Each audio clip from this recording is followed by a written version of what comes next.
प्यारे बच्चों, good afternoon. मैं दीपक मिश्रा मैथ की क्लासेस में आप लोगों का स्वागत करता हूं। आज हम क्लास 12 के मैथ के तीसरे चैप्टर मैट्रिक्स यानी हिंदी में जिसको आव्यूह कहते हैं, इस पर हम चर्चा करेंगे।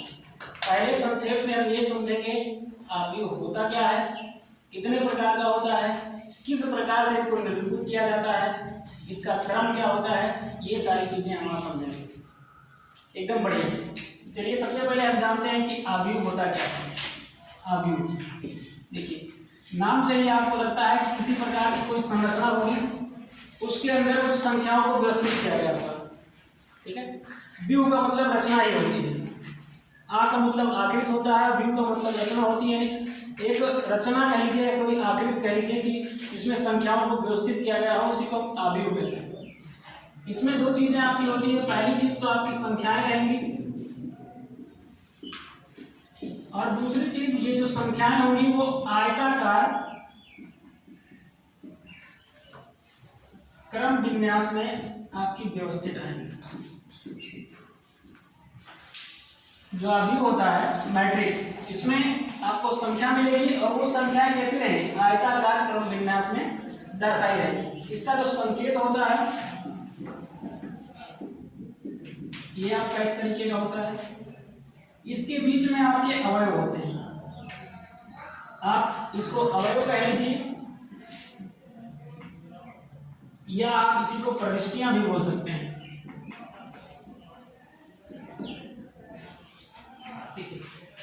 यहाँ पे क्या होता है कि जो इसके बीच में जितने भी अवयव लिखे हों, इतनी भी संख्याएं हो सकती हैं। इसमें जो क्रम चलता है, ये क्रम आपका फर्स्ट सेकंड, ऐसे फर्स्ट सेकंड, इस तरीके का क्रम चलता है। तो यहाँ से देखिए, जब मैं इसको फर्स्ट मानता हूँ तो ये सेकंड होता है, लेकिन अगर मैं इसके अकॉर्डिंग मानूं तो ये भी तो फर्स्ट है, क्योंकि ये फर्स्ट वाले का है और ये सेकंड वाले का है। तो यहाँ पे आपका 1 और ये 2 1। ठीक है, मैं इसको क्रम में लिख लेता हूँ, यहाँ पे 1 2 लिख देता हूँ। उसके बाद यहाँ पे 2 1 और ये 2। यानी कहने का मतलब, अगर हमसे कोई पूछता है कि इस हमारे आव्यूह में कितनी प्रविष्टियां हैं, तो हम सीधा से कह सकते हैं कि इसमें कितनी प्रविष्टियां हैं, 4 प्रविष्टियां हैं। जिसमें पहली वाली प्रविष्टि को हम A11 कहेंगे। उसके बाद नेक्स्ट उसी के सामने वाली जो प्रविष्टि होगी उसको हम A12 कहेंगे। अगर और प्रविष्टियां बढ़ती हैं उसके सामने जाते हैं A13 कहेंगे, और उसके आगे बढ़ेंगे तो A14 कहेंगे। ऐसा करके डॉट डॉट 1 की वैल्यू यहाँ तक चली जाएगी, 1 की वैल्यू यहाँ तक चली जाएगी। ऐसे हम नीचे की तरफ जब बढ़ेंगे तो जो नीचे की तरफ आएंगे तब भी हमारी प्रविष्टियां सेम ऐसे ही बढ़ेंगी, पहले 1 फिर 2 फिर 3 फिर 4, लेकिन क्रम जो रहेगा 1 का ही रहेगा। क्रम किसका रहेगा, 1 का ही रहेगा। ऐसे इधर 2 का क्रम रहेगा, इसके आगे बढ़ेंगे नीचे की तरफ तो 3 का क्रम रहेगा। फिर क्या होता है, इसमें एक चीज और देखते हैं, इसमें रो और कॉलम पहचाना जाता है। रो क्या होता है, कॉलम क्या होता है। ठीक है, सीधा सा एक इसमें आपकी पंक्ति होती है, इसको हम लोग रो कहते हैं, और एक आपका स्तंभ होता है, इसको हम लोग कॉलम कहते हैं।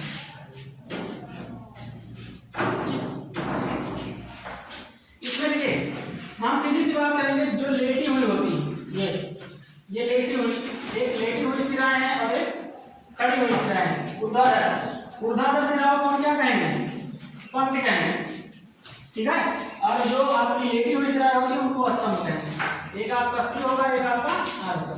यहीं से आपकी कोट निकलेगी, और जो इसकी कोट होती है वो आर इंटू सी होती है, या इसी को हम एम इंटू एफ भी कहते हैं। इससे हमको ये पता चलता है कि कितने गुणे कितने का हमारा आव्यूह है और कितने उसमें प्रविष्टियां हैं। जैसे मान लीजिए कोई हमको आव्यूह कह दिया जाए 3x3 का आव्यूह है, तो 3x3 का आव्यूह, इसका मतलब इसमें टोटल प्रविष्टियां कितनी होंगी, 9 प्रविष्टियां होंगी। क्यों 9 प्रविष्टियां होंगी, कैसे पता चलता है, पता इस चीज से चलता है कि यहाँ पे आप इसका जब मल्टीप्लाई कराते हैं तो टोटल प्रविष्टि आ जाती है। ठीक है, कोई भी हो, जैसे अभी आपको मान लो 3x3 का इसमें 6 प्रविष्टि हो जाएगी। ठीक, जितना होता है। उसके बाद देखिए फिर क्या होता है, फिर आपका आता है आव्यूह के प्रकार। आव्यूह कितने प्रकार का होता है, कौन कौन से आव्यूह होते हैं। इसमें मुख्यतः हम आपको जो आव्यूह के प्रकार है, काइंड्स ऑफ आव्यूह जो पढ़ेंगे, काइंड्स ऑफ मैट्रिक्स, ये हमारे 7 होते हैं। इसमें आपको पहला जो पढ़ना होगा, सबसे पहले देखिए, क्रम आप कोई भी व्यवस्थित कर लीजिए, कोई दिक्कत नहीं, कोई भी क्रम होना चाहिए, लेकिन हम शुरुआत करते हैं फल के आव्यूह से पढ़ते हैं। पंक्ति आ गई। नाम से ये पता चल जा रहा है इसमें केवल पंक्ति होगी और इसमें कुछ नहीं होगा, केवल पंक्ति आदि हो गई। इसमें आपका अवयव कुछ इस तरीके से व्यवस्थित रहेगा। उसके बाद दूसरा वाला जो आपका होता है वो आपका होता है स्तंभ आदि। इसमें आपका कुछ इस तरीके से व्यवस्थित रहता है। इसमें केवल स्तंभ ही रहता है। आप कितने क्लास में का बना दीजिए केवल स्तंभ बनेगा और इसमें आपका पंक्ति नहीं होगी। उसके बाद जो तीसरा आपका आता है वर्ग आदि आता है, जिसको स्क्वायर मैट्रिक्स कहते हैं। स्क्वायर मैट्रिक्स में क्या होता है कि पंक्तियों और अवयवों की संख्या समान होती है, यानी जितनी पंक्ति रहेंगी, पंक्तियां अवयव नहीं कह सकते हैं, पंक्ति और स्तंभ कहेंगे। पंक्ति और स्तंभ जो होंगे ये आपस में बराबर होंगे, चाहे जितने का बना दीजिए, चाहे 2x1 का बनाइए, चाहे 3x3 का बनाइए, चाहे 3x4 का बनाइए। आप देखेंगे अवयव समान होने चाहिए। गुणनफल एक हिसाब से लीजिए कि वर्ग का मतलब उसका स्क्वायर निकलना चाहिए, उसकी जो प्रविष्टियां हो उसका स्क्वायर आना चाहिए। जैसे मान लीजिए मैंने कुल मिलाकर के 9 प्रविष्टि कर दी तो इसका वर्ग निकल जाएगा और गुणन इसका क्या आएगा 3 आएगा। 3 का स्क्वायर करोगे तभी 9 चलेगा। कहने मतलब रो और कॉलम दोनों बराबर होने चाहिए। जैसे फॉर एग्जांपल ये समझ लेते हैं 2x2 इसमें ये 2x2 का इसमें 2 कॉलम और 2 स्तंभ है। उसके बाद बात आती है कितना नंबर है, चौथा नंबर। 4 नंबर पे आपका आता है तत्समक आदि। इंग्लिश में इसको कहते हैं आइडेंटिटी मैट्रिक्स। ये एक प्रकार का विकर्ण आदि होता है, ये एक प्रकार का विकर्ण आदि होता है। इसकी जो प्रविष्टियां होती हैं वो कुछ इस तरीके से होती हैं।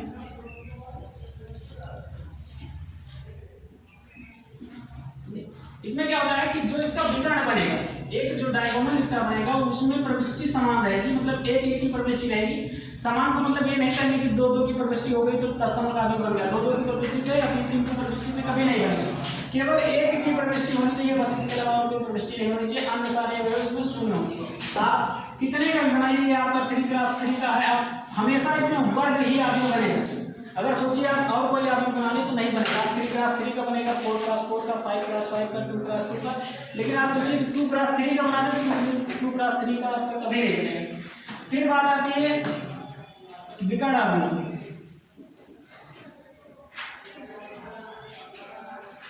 इसको डायगोनल मैट्रिक्स। डायगोनल मैट्रिक्स में क्या होता है, यहाँ पे आपको एक विकर्ण आदि मिलेगा, वो वर्ग आदि भी हो सकता है और कोई भी आदि हो सकता है। इससे कोई ज्यादा उसमें दिक्कत नहीं होगी। बस केवल ये बात रहेगी कि आपका जो विकर्ण है उसकी वैल्यू समान होनी चाहिए।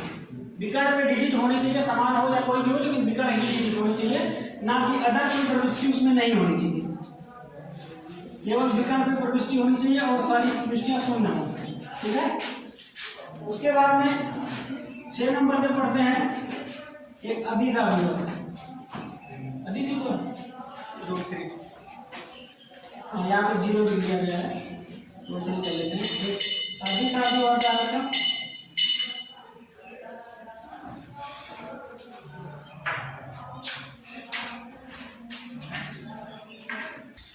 चलिए अब देखते हैं आदिश आदि।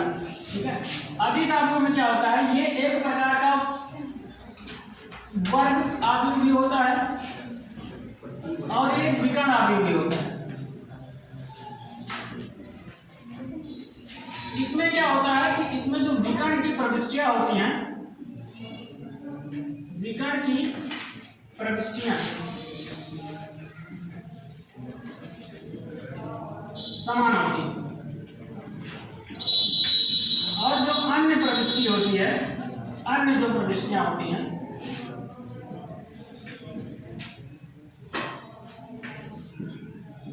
शून्य होती है। उदाहरण दे लेते हैं इसका।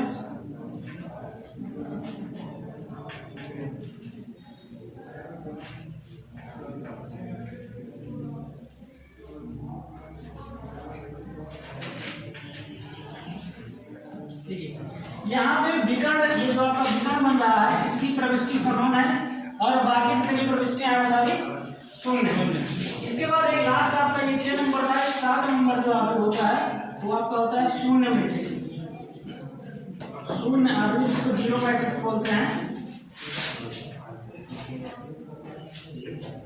नाम से पता चल रहा है कि इस मैट्रिक्स के जितने भी व्यवहार होंगे वो शून्य होंगे। कितने क्लास कितने का भी बना दीजिए, कोई किसी भी कोड का बना दीजिए, लेकिन इसमें जितनी भी वैल्यू होंगी वो सारी क्या होंगी, शून्य होंगी। यानी कहने का मतलब इसमें आर और सी जो होगा उसमें जितनी भी प्रविष्टि होगी वो सारी शून्य होगा। ये आपके टोटल आव्यूह पे टाइप है। एक साथ आप फिर से देख लेते हैं क्या होता है। आव्यूह क्या है? मैट्रिक्स जो होता है आयताकार, संख्याओं का आयताकार जो क्रम विन्यास होता है उसी को हम आव्यूह कहते हैं। यानी आव्यूह में अगर हम किसी चीज को व्यवस्थित करते हैं और आयताकार क्रम में होता है तो उसी को हम आव्यूह कहा जाता है। उसके बाद आव्यूह के प्रकार पे जब हम आते हैं तो हमने सबसे पहले पंक्ति आव्यूह पढ़ा। पंक्ति आव्यूह में सिर्फ लेटी हुई पंक्तियां होती हैं, स्तंभ एक ऊर्ध्वाधर पंक्तियां नहीं होती। उसके बाद स्तंभ आव्यूह होता है। स्तंभ आव्यूह में क्या होता है, सब ऊर्ध्वाधर पंक्तियां होती हैं, लेटी हुई पंक्तियां नहीं होती। फिर बात आती है वर्ग आव्यूह की। वर्ग आव्यूह में रो और कॉलम यानी पंक्ति और स्तंभों की संख्या एक समान होती है।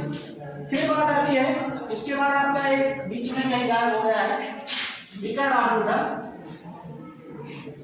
विकर्ण आव्यूह कह लीजिए। विकर्ण आव्यूह में क्या होता है कि विकर्ण को छोड़कर अन्य सारी प्रविष्टियां शून्य होती हैं।